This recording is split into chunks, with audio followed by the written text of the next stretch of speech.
Even her detractors admit that the charitable work of the Catholic Church has been extraordinary. But today we're going to see that Catholic charity has historically been even greater than Catholics themselves may realize. So join me today for the Catholic Church, Builder of Civilization.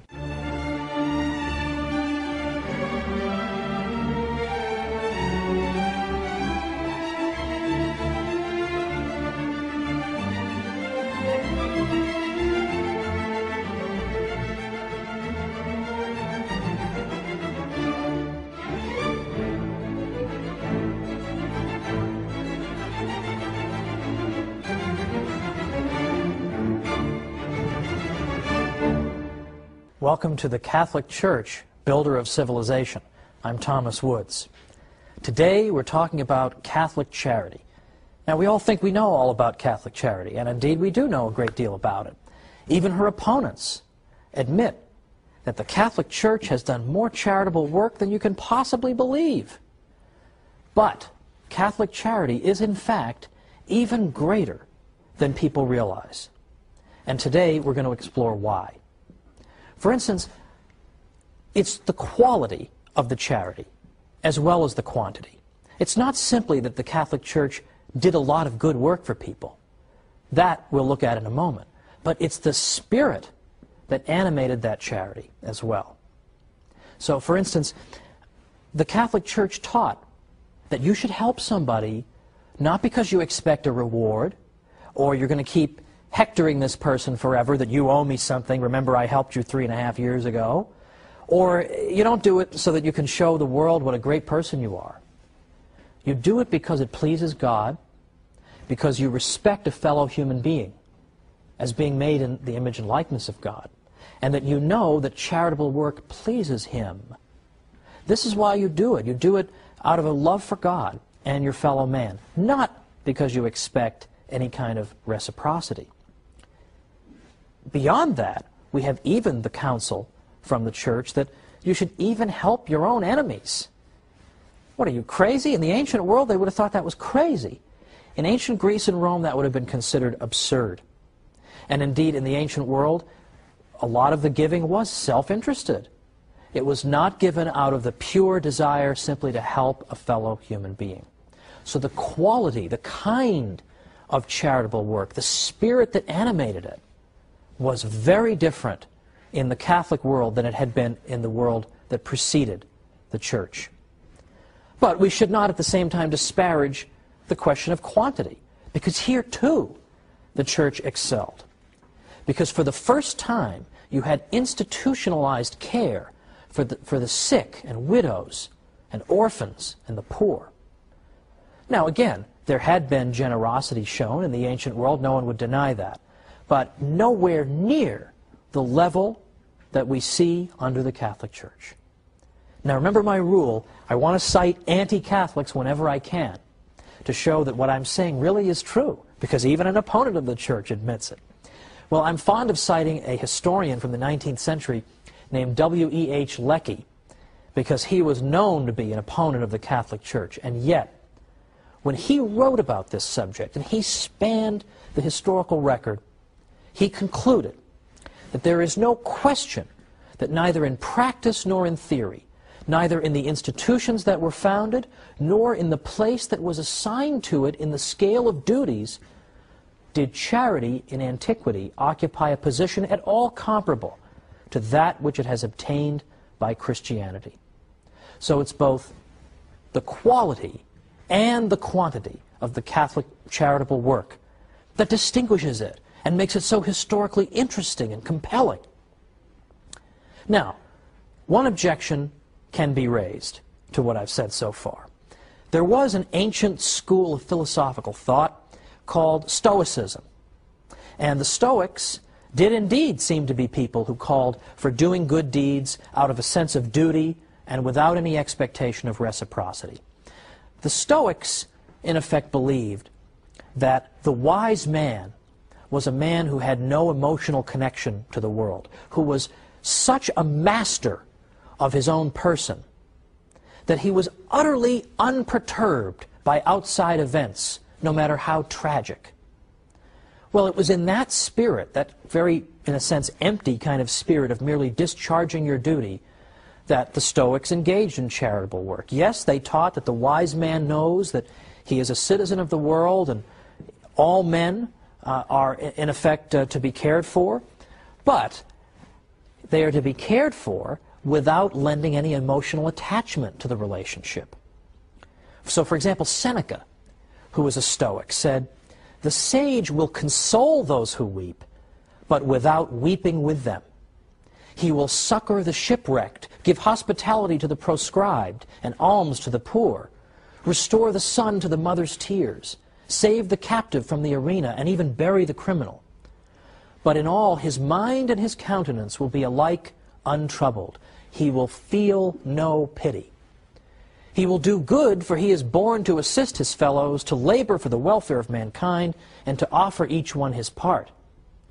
His countenance and his soul will betray no emotion as he looks upon the withered legs, the tattered rags, the bent and emaciated frame of the beggar.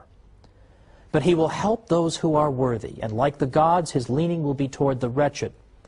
But it is only diseased eyes that grow moist in beholding tears in other eyes." Well, that was the spirit of the charity of the Stoics. So they themselves were to be unperturbed by outside events, by the misfortunes of those whom they helped. And so naturally they were perhaps not as eager to go out looking for evil, because they in effect tried to ignore the existence of evil. They did not make the kind of emotional connection that we see, for example, in a Mother Teresa. Mother Teresa, these people were not. In fact, we have example after example of Stoics being given bad news. For instance, "Sir, your child has just perished," and we hear the Stoic reply so flippantly, saying things like, "Well, had to go sometime." Who on earth would say that when losing a child? But that was how the Stoic demonstrated his complete mastery of the outside world. "I'm unperturbed by this. Nothing can affect me. I do not let my emotions get the better of me." Now, getting back to the Catholic Church, where does this spirit of Catholic charity come from? Well, it comes from her founder. It comes from the teaching of Christ himself, who of course said to us, "A new commandment I give unto you, that you love one another as I have loved you, that you also love one another. By this shall all men know that you are my disciples, if you have love one for another." St. Paul went to an even greater extreme to some people when he specifically noted that you should show charity even toward your enemies. Now, Christ instructed that of us as well.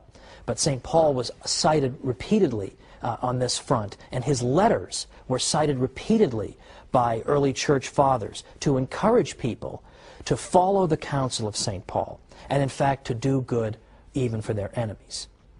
Now, we're going to talk more about Catholics doing good for their enemies a little bit later. But for right now, let's look at early church history and see them taking the words of Christ and making them into reality. We already see that in early church history, during the context of the Mass, the faithful's offerings for the poor would be placed on the altar. Early Christians also imposed fasts on themselves so that they could save the money they would otherwise use to buy food and give that to those who were in need. Now, the church fathers even, who, as I said in a previous episode, were prolific writers, and that St. Isidore of Seville once said that if you tell me that you've read everything St. Augustine wrote, you're obviously a liar. Yet they found time to do this, because this is an indispensable part of the Christian life. St. Augustine, for instance, established a hospice for pilgrims, ransomed slaves, and gave away clothing to the poor. In fact, he told people, "Don't give me expensive clothing as a gift. You may like me, you may be impressed with my writing and my speaking, but don't give me expensive clothes, because I'm not going to wear them. I'm just going to sell them and give the proceeds to the poor." St. Cyprian and St. Ephrem organized relief efforts during times of plague and famine. Now, St. Cyprian in particular instructed Christians, this is the 3rd century, during a pestilence in Carthage. He said, "If we only do good to those who do good to us, what do we more than the heathens and publicans? If we are the children of God, who makes his sun to shine upon good and bad, and sends rain on the just and the unjust, let us prove it by our acts, by blessing those who curse us, and doing good to those who persecute us."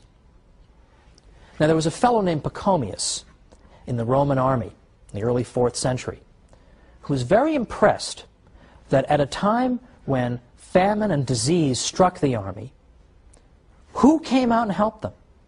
Who came out and lent their undiscriminating assistance? It was those who believed in Christ. And here they were helping some of the very people who had persecuted them in the past. This amazed Pachomius. He wondered, what kind of religious tradition could it be that could inspire this kind of disinterested benevolence, in which you would indiscriminately do good, even to those who had done evil to you? He couldn't believe these people. So what do you think happened? He began investigating the faith. What is this all about? And before long, he himself was a convert. This is, in large part, how a great many Catholics have converted non-Catholics. It's not always by debating them into the church or bashing them over the head into the church, although, by the way, that's how I came in. People bashed me over the head over and over and said, "It's the one true church. What's the matter with you, you Lutheran?" And it made me think, and I came in. But other people have been brought into the church because Catholics have just niced them to death. They're just so nice to them all the time, they just can't take it anymore. Okay, I will look into this. How can you people be so good to me? And that's what brings them in. That's what brought in Pachomius. This is the great witness of Catholic charity. Now, as I say, it's always fun to see what anti-Catholics have to say. And there are many of them. But even anti-Catholics have admitted, as we'll see after the break, famous anti-Catholics have admitted that they don't know how to account for what the Catholic Church has done. They look at Mother Teresa, they don't know how to explain this without using a supernatural explanation. Well, let's go ahead and come on back after the break, and we're going to see some of the Church's most outspoken opponents and what they've had to say about Catholic charity. So come right back.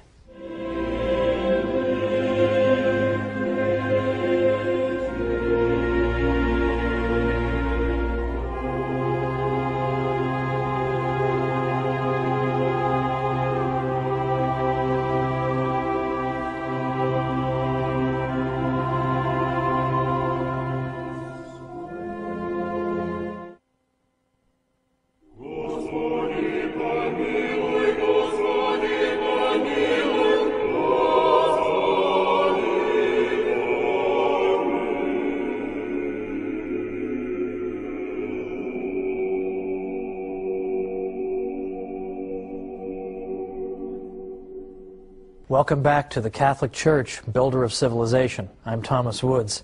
Today we're talking about the extraordinary story of Catholic charity and arguing that in fact it's been far greater than even the Church's greatest friends, I think, have sometimes appreciated. So we've gone through and seen, for example, what the early Church Fathers did in terms of charity. I gave a few examples of that. Or we've seen in the Scriptures where Catholics are urged to display an exemplary degree of charity.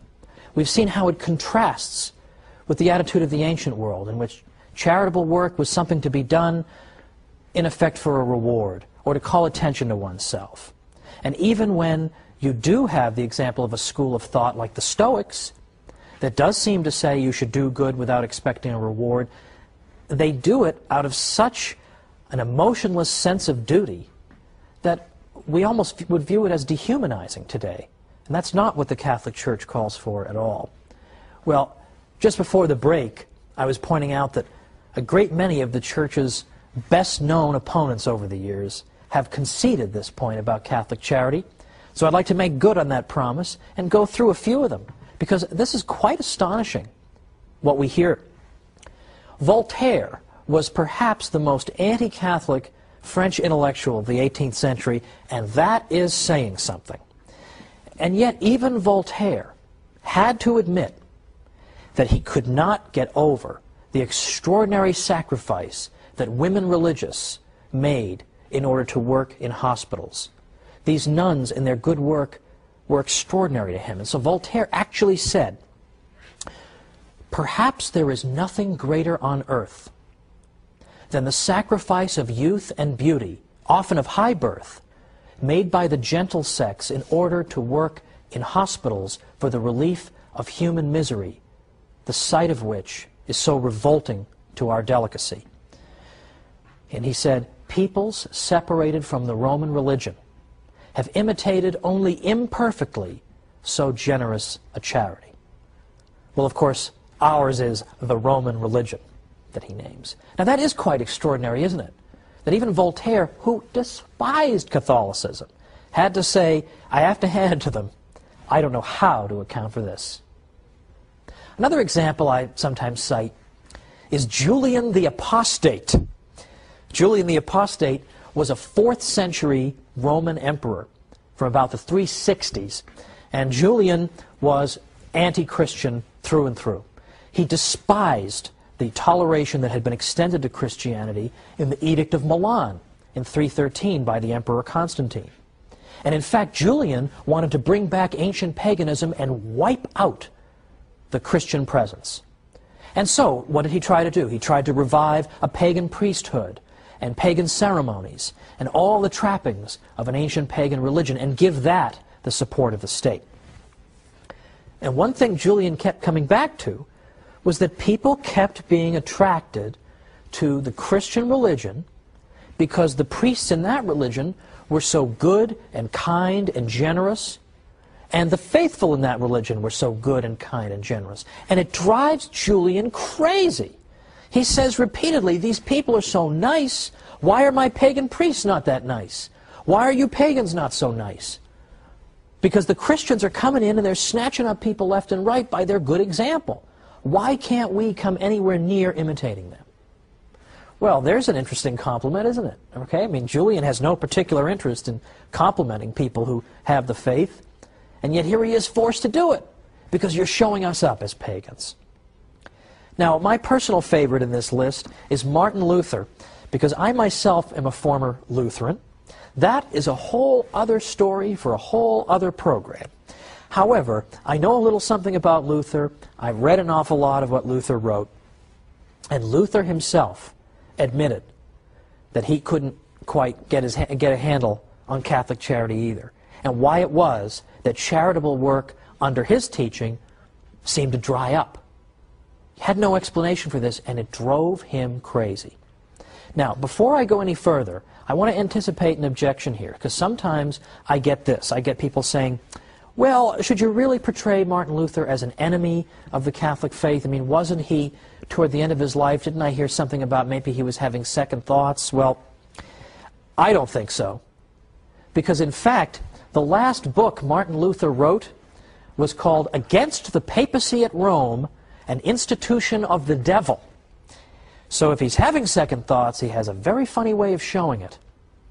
Well, Luther, of course, taught the doctrine of justification by faith alone. And he repeatedly said that we don't need to do good works in order to get into heaven. Now, this is a very technical theological discussion here. And Luther, by the way, was not saying that nobody should do good works. In fact, Luther argued that a Lutheran could do good works in an even purer spirit than a Catholic could, because a Lutheran would know that the good works were not going to do anything for him salvation-wise. He was doing them only because he loved God. Whereas a Catholic is always thinking in terms of self-interest when he does good works. But Luther's point was that good works aren't going to do anything in terms of your salvation, whether they're done in the state of grace or whatever, not going to do anything. But what some people took Luther to mean, and Luther is partly to blame for this, was that you don't need to do good works, period.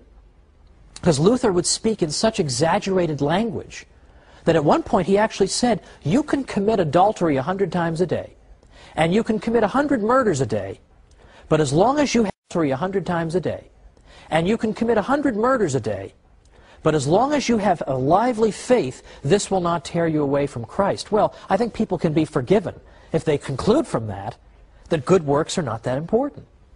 So what Luther started to see in his day was this phenomenon whereby a tradition of good works began to dry up completely.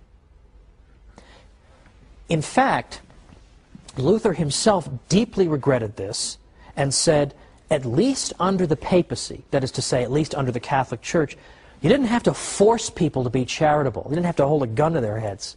They would be charitable spontaneously. He says, whereas living under the gospel, and by under the gospel he means under Lutheranism, he says, not only do I see no charity, to the contrary, people are grasping at each other's belongings. People have become envious and self-centered.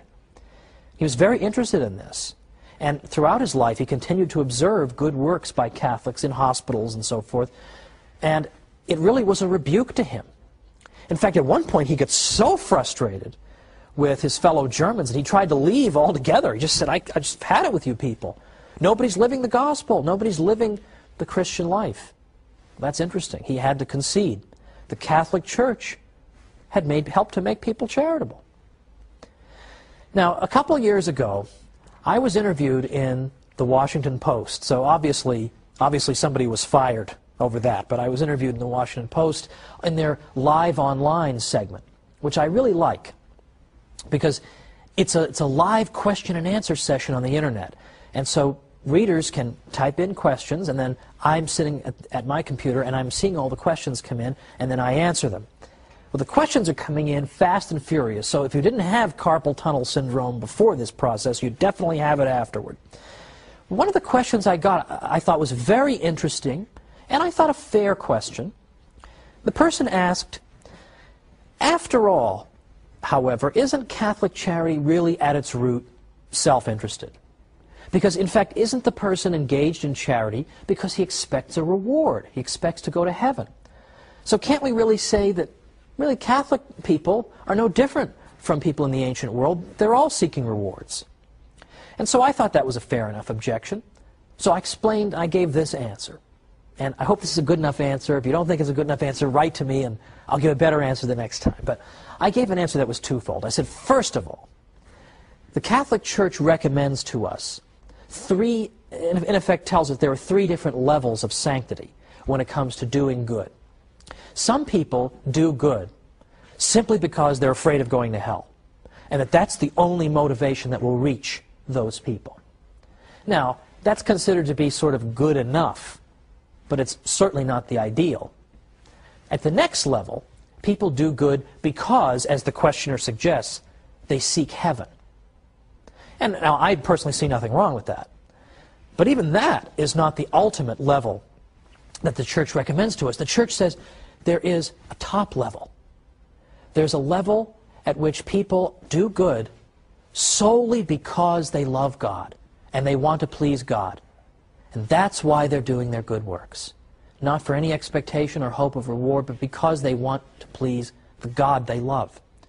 And I said to the questioner, this is what the Church is calling us to, is precisely this level of benevolence at which we're not thinking about ourselves. We're thinking only about God and only about doing good for its own sake. But then secondly, I said, consider Mother Teresa's missionaries of charity, because they're such an excellent example. I said, consider them. Now you may say, they're doing all these good works and helping all these people who are in wretched conditions oftentimes, and the sickest of the sick and the poorest of the poor, and they're helping those people simply because they want to go to heaven. But they could go to heaven by working in an air-conditioned office. So what makes them want to work in Calcutta, places of that sort, or makes them want to work in AIDS hospices? I said, they can get to heaven doing those more comfortable things. They can be in an air-conditioned office. Why do they seek this out then? If all they care about is going to heaven, they could do something else. And moreover, look into their eyes. Look into the eyes of one of those missionaries of charity nuns in one of these AIDS hospices, in which she's looking at patients who oftentimes during their lives have been alienated from the Church and sometimes even hostile. And when they look up from their beds at these women religious, all they see are eyes filled with love. And I said, can you really look in those eyes and say that all you see is a woman seeking a reward? That's all you see? Don't you see something there that is far deeper and more significant and more moving? That was my answer. And I think that is ultimately the answer. And in fact, the Christian God, following from the Hebrew tradition, believes that it is good for human beings to be good to each other. And this was something new among the religions of the ancient Near East. The gods of ancient Sumer didn't seem to care about the human race at all, or what they did. The gods of ancient Greece sometimes used human beings as playthings. They treated them arbitrarily. They were capricious toward human beings. They didn't seem to care how people behaved toward each other. If you wanted to satisfy some of those gods that I've mentioned, you could do so only through various kinds of ritual sacrifice and then just hope for the best. But our God is pleased not only by the sacrifice of the Mass, but is also pleased by good behavior. He cares about how we treat each other. This was something new under the sun. He doesn't want only ceremony, as important as that is, but he cares that we should be good. We should be good to each other, and that's one of the things that pleases him. And it should not come as a surprise that a God who teaches this is going to give a brand new morality to his people. So next time we're going to see how Western standards of morality have been shaped by the Church. So join me for the Catholic Church, builder of civilization, and I'll see you then.